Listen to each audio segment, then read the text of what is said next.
નમસ્કાર મિત્રો, યોજના અને માહિતી યુટ્યુબ ચેનલમાં આપનું સ્વાગત છે. મિત્રો, આપણે અવારનવાર અવનવી માહિતી લઈને આવ્યા છીએ, જેમાંથી આજે આપણે કંઈક બાગાયત વિભાગ વિશેની કંઈક માહિતી લઈને આવ્યા છીએ. એ પહેલાં આપ અમારા ચેનલ યોજના અને માહિતી યુટ્યુબ ચેનલને સબસ્ક્રાઈબ ન કરી હોય તો સબસ્ક્રાઈબ કરી લેજો અને નીચે ઇન્સ્ટાગ્રામ અને વોટ્સઅપની લિંક આપેલી છે, તેમાં પરથી પણ અમારી સાથે જોડાઈ જજો. તો ચાલો મિત્રો, સૌપ્રથમ કરીએ આજની માહિતી શરૂ. તો મિત્રો, બાગાયત ખાતામાં વિવિધ ઘટકો માટેની ઓનલાઈન અરજી કરીને લાભ મેળવવા માટે તારીખ 16/7/2024થી તારીખ 15/8/2024 સુધીની યોજના શરૂ થઈ ગઈ છે. તેમાં શું છે સંપૂર્ણ માહિતી આપણે મેળવીએ. પરંતુ આપ હજી સુધી અમારા ચેનલને સબસ્ક્રાઈબ ન કરી હોય તો સબસ્ક્રાઈબ કરી લેવું અને નીચે ઇન્સ્ટાગ્રામ લિંક આપેલી છે, તેમના પરથી અમારા ઇન્સ્ટાગ્રામને ફોલો કરવો.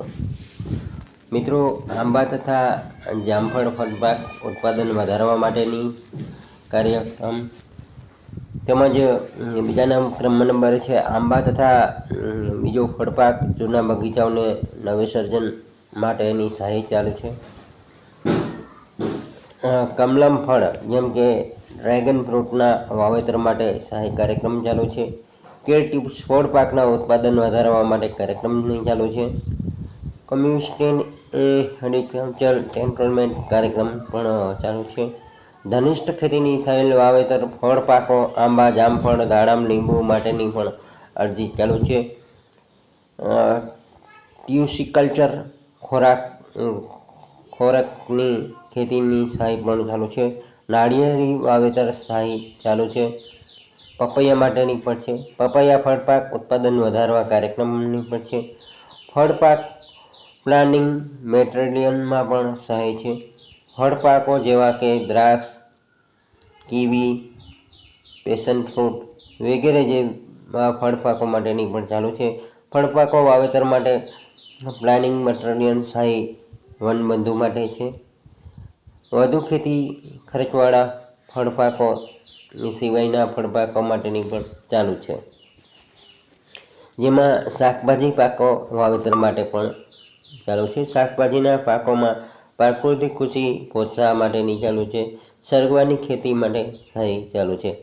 અરજી કર્યા બાદ એની પ્રિન્ટ કાઢીને નીચે મુજબના ડોક્યુમેન્ટ અરજી સહિત રૂબરૂમાં જમા કરાવવું.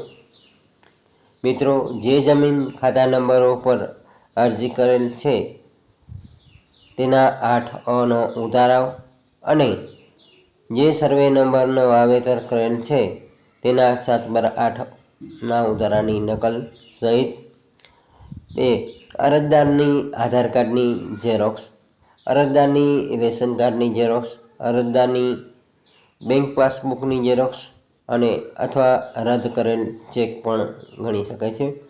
અરજી ક્યાં જમા કરવી? તો નાયબ બાગાયત નિયામક શ્રી